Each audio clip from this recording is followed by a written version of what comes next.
Hello दोस्तों, welcome to Chandra जी के study के यूट्यूब चैनल में आप सबका स्वागत करते हैं। देखिए, आज हम बात करेंगे ज्वार भाटा जितने भी इंपॉर्टेंट क्वेश्चन बनते हैं आज हम उन सब के बारे में डिस्कस करेंगे। तो देखिए, तो पहला प्रश्न क्या कह रहा है आज का जो पहला क्वेश्चन है, देखिए प्रगामी तरंग जो सिद्धांत निम्नलिखित में किसकी उत्पत्ति व्याख्या करता है। तो आपको बताना जो प्रगामी जो तरंग सिद्धांत है वो किसकी उत्पत्ति की व्याख्या करता है। तो आपको यहाँ पर एक का जो करेक्ट आंसर है वो ज्वार भाटा की जो प्रगति की उत्पत्ति की जो व्याख्या करता है, किसकी करती है, ज्वार भाटा की। आपको तो ये ज्वार क्या और भाटा क्या, देखिए दोनों शब्द अलग अलग हैं। ज्वार भाटा तो मिलकर बना है ज्वार भाटा। तो देखिए ज्वार होता है जो समुद्र में पानी नीचे से ऊपर की ओर उठता है उसे हम ज्वार कहते हैं। जो पानी ऊपर से उठ के नीचे को वापस जाता है उसको हम भाटा कहते हैं। तो इसीलिए इसका नाम पड़ा है ज्वार भाटा। नेक्स्ट क्वेश्चन क्या कह रहा है, ज्वार भाटा की उत्पत्ति के मध्य प्रगामी तरंग सिद्धांत का प्रतिपादन किसने किया है। तो देखिए ज्वार भाटा जो उत्पादित जो प्रगामी तरंग का सिद्धांत है प्रतिपादन उसका किसने किया है। तो उसका जो प्रतिपादन किया है वो किसने किया है। तो आपको यहाँ दूसरा जो आपका करेक्ट आंसर होगा वो बी आंसर है, बिल्कुल करेक्ट होगा। विलियम बेवेल ने किया। किसने किया है, विलियम बेवेल ने जो किया है। नेक्स्ट क्वेश्चन क्या कह रहा है, किसके गुरुत्वाकर्षण के कारण ज्वार भाटा आता है। आपको बताएं जो किसका जो गुरुत्वाकर्षण होता है उसके कारण यहाँ पर जो ज्वार और भाटा दोनों चीज़ें आती हैं। तो आपको बताना है यहाँ पर जो तीसरा का राइट आंसर आपका क्या होगा। जो तीसरा का राइट आंसर वो सी आंसर है, बिल्कुल पृथ्वी पर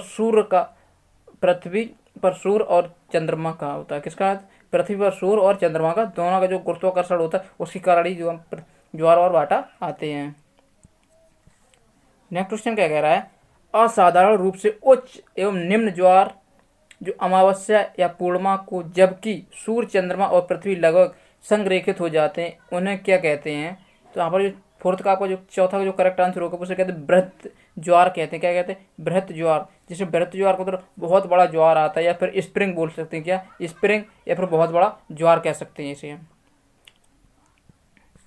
नेक्स्ट क्वेश्चन क्या कह रहा है, जो दैनिक ज्वार भाटा के मध्य जो समयांतर होता है वो कितना होता है। आपको पता है जो दैनिक ज्वार भाटा होता है उसके मध्य का जो समय का कार्यकाल होता है जो कितने समय के बाद दोबारा ही ज्वार भाटा आ सकता है। तो मध्यांतर समयांतर आपको पूछा जा रहा है, मध्य जो समांतर होता है वो कितना होता है। तो आपको बताना जो 5 के यहाँ पर जो करेक्ट आंसर होगा आपका क्या होगा, वो आपका डी आंसर है, बिल्कुल करेक्ट आंसर होगा। देखिए दैनिक ज्वार भाटा है जो 24 घंटे के और 24 घंटे 52 मिनट के बाद ही आ सकता है, 24-52 घंटे के अंदर नहीं आता है। नेक्स्ट क्वेश्चन क्या कह रहा है, अर्धदैनिक ज्वार भाटा कितने समय बाद आता है। आपको पता है जो अर्धदैनिक ज्वार भाटा होता है वो कितने समय बाद आता है। तो आपको सीधे बता दो दैनिक ज्वार भाटा जो 24 मिनट 52 मिनट में आता है। तो अर्ध का पूछा गया तो आप बता देंगे यहाँ पर 12 घंटे 26 मिनट बाद ही अर्ध ज्वार भाटा आता है। तो यहाँ पर जो बी आंसर वो राइट हो जाएगा। नेक्स्ट क्वेश्चन क्या कह रहा है, जब सूर्य एवं चंद्रमा पृथ्वी के निकटतम पहुंचकर सीधे अवस्था में प्राप्त कर लेते हैं, जो शायद ये जो सीधी अवस्था में प्राप्त कर लेते हैं तो ऐसी स्थिति में आने वाले ज्वार को क्या कहा जाता है।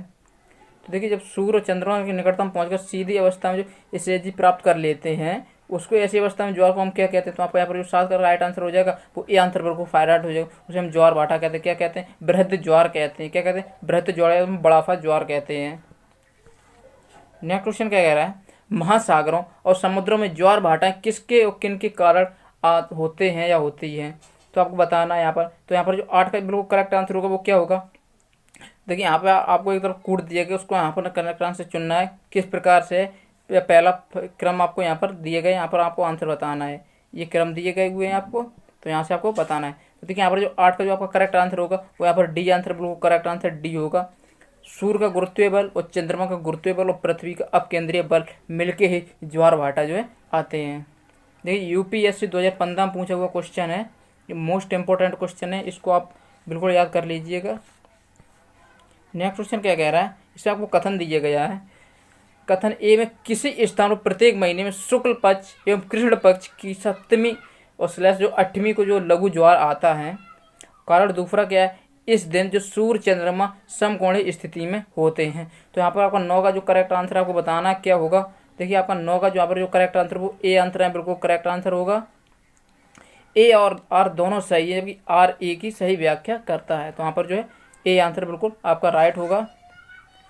नेक्स्ट क्वेश्चन क्या कह रहा है, इसमें भी कथन दिया गया बृहत ज्वार प्रत्येक महीने की अमावस्या तथा पूर्णिमा पर को आता है। जो कारण इसमें क्या है, इस दिन सूर्य पृथ्वी और चंद्रमा एक सीध में होते हैं। तो यहाँ पर आपको करेक्ट आंसर चुनना है। 10 का क्या करेक्ट आंसर होगा आपका। देखिए यहाँ पर जो 10 का आपको करेक्ट आंसर हो, ए आंसर बिल्कुल करेक्ट होगा। ए और दोनों सही है तथा आर ए की सही व्याख्या कर रहा है। तो यहाँ पर जो ए आंसर आपका बिल्कुल राइट आंसर ए होगा। नेक्स्ट क्वेश्चन क्या कह रहा है, देखिए निम्नलिखित में से कौन सा कथन सही है। आपको एक कथन बताना है, कौन सा जो कथन आपको सही है। आपके पास 4 कथन दिए गए, इसमें आपको एक सही कथन चुनना है जो कथन सही है। तो यहाँ पर आपको जो 11 जो करेक्ट आंसर होगा वो क्या होगा, देखिए किसी भी स्थान पर दो ज्वारों के बीच जो समय अंतराल होता है 12 घंटा 52 मिनट का अंतराल होता है।